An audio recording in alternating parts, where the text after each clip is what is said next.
Saudara yang terkasih, hari ini kita merayakan pesta Yesus menampakkan kemuliaannya. Maka renungan diambil dari Injil Lukas bab 9 ayat 28 sampai dengan 36. Saudara-saudari, tentu kita pernah punya pengalaman bahagia. Misalnya kita merayakan ulang tahun, atau mungkin juga naik kelas, atau tentu yang lebih besar di saat kita menikah. Pengalaman-pengalaman bahagia dalam hidup kita itu sungguh memberikan kesan bukan hanya pada saat itu, melainkan pengalaman-pengalaman ini akan menguatkan kita ketika kita mengalami banyak tantangan dan kesulitan. Mengapa? Karena lalu kita ingat, oh ya, saya pernah berjuang bahagia karena saya merayakan kelahiran saya, atau saya dulu berusaha dan akhirnya saya bisa memperoleh kenaikan, baik kenaikan kelas, perkembangan, menikah, dan sebagainya. Nah, pada hari ini Yesus membawa 3 muridnya ke atas gunung untuk berdoa, dan di sana Yesus berubah rupa. Bukan hanya berubah rupa, melainkan dia juga lalu bertemu dengan Musa dan Elia. Para saudara yang terkasih, pengalaman ini menimbulkan kebahagiaan bagi para murid yang bersama dengan Yesus. Karena itu Petrus selalu berkata, "Guru, betapa bahagianya kami berada di tempat ini. Baiklah, kami dirikan sekarang 3 kemah, 1 untuk engkau, 1 untuk Musa, dan 1 untuk Elia."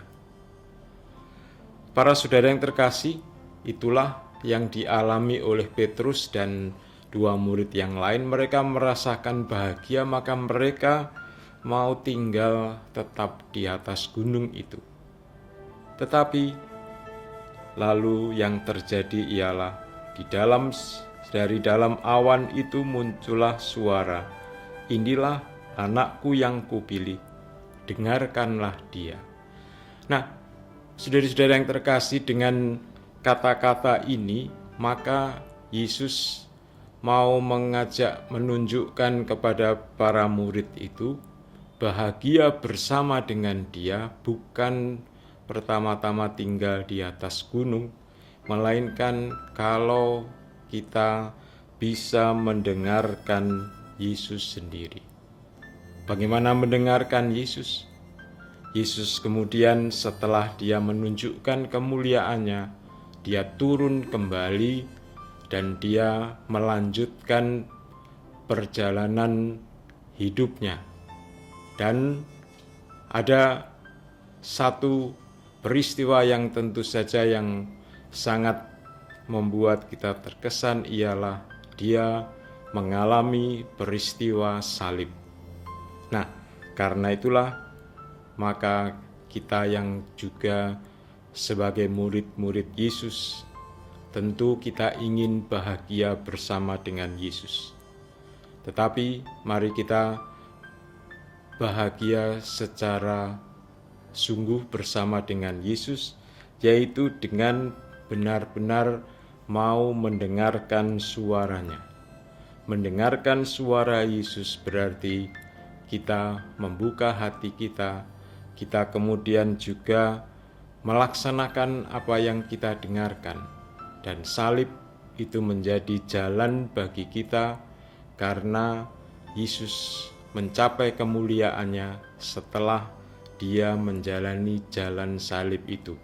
Maka saudara-saudara yang terkasih, mari dalam pesta hari ini kita bersama dengan Yesus, bukan hanya di atas gunung, melainkan kita sungguh-sungguh mendengarkan suaranya di dalam hidup kita setiap hari. Kita berjuang karena memang hanya dengan jalan salib itulah maka kita pun juga akan mencapai kemuliaan bersama dengan Dia.